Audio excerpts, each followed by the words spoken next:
अस्सलाम वालेकुम students, how you fine students. आज हम पढ़ने जा रहे हैं द पैराफ्रेज ऑफ पोइट्री। जनाब, पोइट्री की पैराफ्रेजिंग कैसे की जाती है, क्या उसके रूल्स हैं, क्या उसके रेगुलेशन हैं। यहाँ पर जब आप रूल्स को पढ़ेंगे, कोई ख़ास ऐसा कोई इतने डिफ़िकल्ट या इतने कोई मैसिव रूल नहीं है।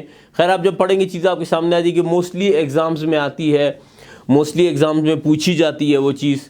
अब हम चलते हैं अपने काम की तरफ। जनाब देखें, रूल नंबर 1 है। रूल बेटा मैं इसको क्या बोलूँ, रूल बोलूँ या क्या बोलूँ, कि जिसको आप पढ़ेंगे तो बस एक देखिए, मैंने कोई रूल का लफ्ज़ इस्तेमाल नहीं किया क्योंकि ये है ही ऐसा। जब मैंने तो लिखते टाइम पढ़ा है, अब लाज़िम बात है जब आप पढ़ेंगे फिर चीज़ आपके सामने क्लियर आएगी। देखें, सबसे पहले poetry is one language, poetry in one language can never be translated into another without losing much. देखें, साफ साफ उन्होंने कह दिया। दिस इज़ वाई मैं कह रहा था कोई रूल झूल नहीं है, ना मैंने रूल का वर्ड इस्तेमाल किया। पोइट्री एक ऐसी लैंग्वेज में है जो can never ever be translated into prose. सामने सामने एक बात मैं आपको बता रहा हूँ, बुक्स में लिखी हुई है, ऑथेंटिकेटेड है, मतलब कि टीचर्स नो।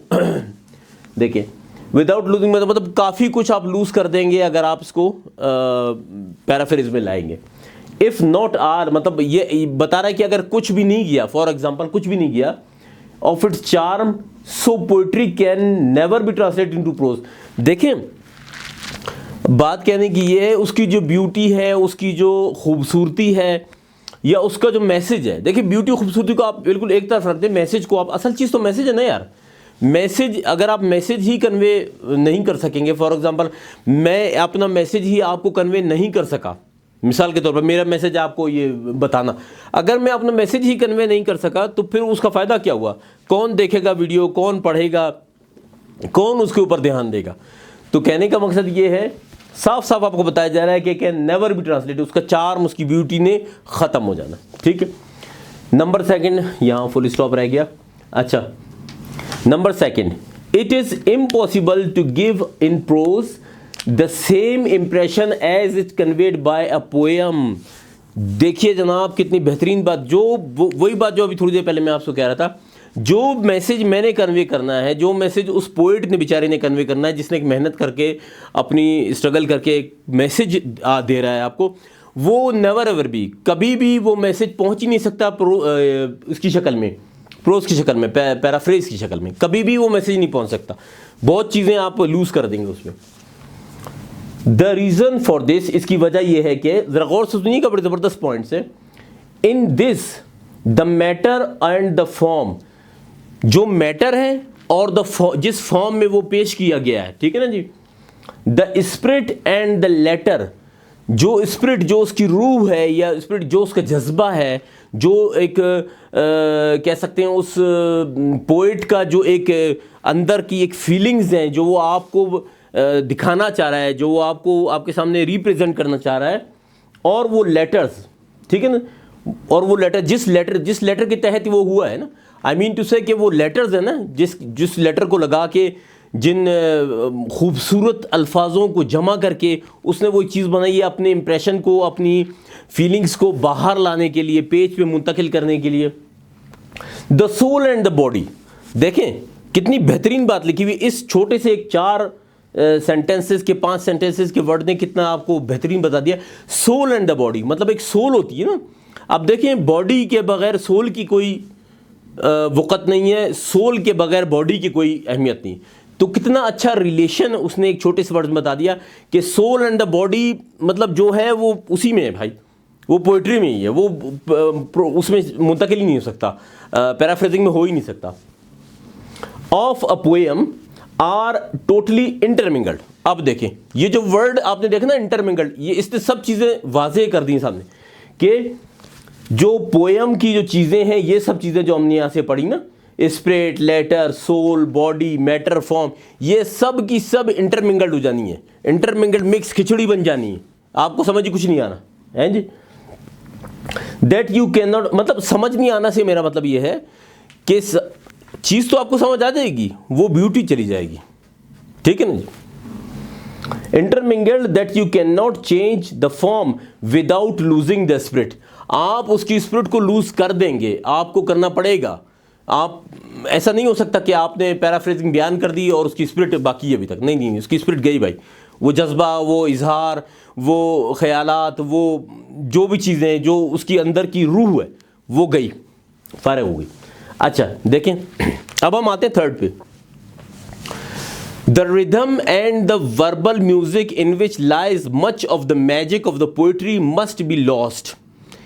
अच्छा यहां तक देखते हैं, देखें the rhythm and the verbal music of verbal music, यहां तक मैं आपको एक्सप्लेन करता हूं। देखें जो रिदम है, आपने देखा होगा पोइट्री, लाजिमात है स्टूडेंट लोग हैं आप लोग, तो पोइट्री आपके सामने से गुजरी होगी, एक रिदम होता है ना, ठीक है, एंड पे CH वर्ड, SH वर्ड, इस तरह की जो जिसको उर्दू में रदीफ काफिया कहते हैं, ठीक है ना, वो फारिग हो जाते हैं, वो बिल्कुल फारिग हो जाते हैं, ठीक है। And the music in which lies much of the magic of the poetry, music देखिए, म्यूजिक नहीं होता, म्यूजिक जो होता है क्या नाम है, जिस तरीके से वो जो सिमिलीज लगाई गई हैं, जो मेटाफर्स लगाए गए हैं, ये सिर्फ म्यूजिक को जनरेट करने के लिए और उसके अंदर वर्बल ब्यूटी पैदा करने के लिए, और दूसरे लफ्ज़ों में जो उसके ख्यालात हैं। अब ऐसी ऐसी चीज़ें हैं, ऐसी ऐसी सिमिलीज, ऐसे ऐसे मेटाफर्स हैं जो एक शायर के ख्यालात को बिल्कुल रिप्रेजेंट कर रहे हैं। मैं कहता हूँ वो शायर खुद भी चाहे ना बेचारा, तो वो उसको प्रोज में नहीं बयान कर सकता, प्रोज कह रहा हूँ, वो उसको पैराफ्रेजिंग में बयान नहीं कर सकता, वो चीज़ ही चली जाएगी। Must be in which lies much of the magic of the poetry, poetry का मैजिक है ना, मस्ट बी लॉस्ट, वो लॉस्ट हो जाएगा, ख़त्म बिल्कुल। Even the finest prose paraphrase of a poem is not and can never be a poem। मतलब finest prose, आपने किसी पैराफ्रेज आला लिखने वाले से लिखवाया हो, जिसने लिखा हो वो बिल्कुल बेहतरीन, द बेस्ट हो, लेकिन वो जो एक तरफ पोइट्री रखी है, एक तरफ प्रोज रखा है, अपना पैराफ्रेजिंग की, कभी भी नहीं मैच कर सकते। इवन कि उसके लिखने वाला, मैं बोलता हूँ बला की बला हो, वो नहीं मैच नहीं कर सकते। वो अपनी कोशिश तो कर देगा बेचारा, लेकिन वो मैच नहीं कर सकते कभी भी। अच्छा, number 4, the last one, the peculiar difficulty of paraphrasing poetry lies in the difference between the language of verse and prose. जनाब बहुत इंपॉर्टेंट चीज़ है, वर्स की अपनी लैंग्वेज होती है, प्रोज की अपनी लैंग्वेज होती है। तो जब तक वर्स की लैंग्वेज को प्रोज की लैंग्वेज के ज़रिए नहीं किया जाएगा, तो वो कैसे, फॉर एग्जांपल देखें, एक वर्सेस हैं, उनकी अलग लैंग्वेज है, अलग लैंग्वेज यूज़ हुई है। अब जब आप प्रोज करेंगे तो आप you can not put verses language into prose, नहीं कर सकते आप, वो हो ही नहीं सकता। तो वो चीज़ जो है वो एक मतलब कि ब्यूटी आपकी लॉस्ट हो जाएगी। मेरी next video, do not forget to watch my the next video, क्योंकि मेरी नेक्स्ट वीडियो अबाउट इन चीज़ों के ही है। वो कौन सी वर्डिंग होती है भाई, आपके जहन में क्वेश्चन आया होगा ना कि सर कौन सी वर्डिंग होती है वो जो आप बोल रहे हैं कि जी प्रोज में और उसमें, थोड़ा सा बताएं उसके बारे में। तो my next video will be इंशाल्लाह ताला about my the 4th point, मैं पॉइंट ही कहूँगा, रूल तो नहीं कहूँगा, ठीक है ना जी। इंशाल्लाह do not forget to watch, thanks for be with me. इंशाल्लाह ताला आपको मज़ा आया होगा, मुझे भी बड़ा मज़ा आया आपको पढ़ाने में। थैंक यू वेरी मच, अपना ख्याल रखिएगा, अस्सलाम वालेकुम।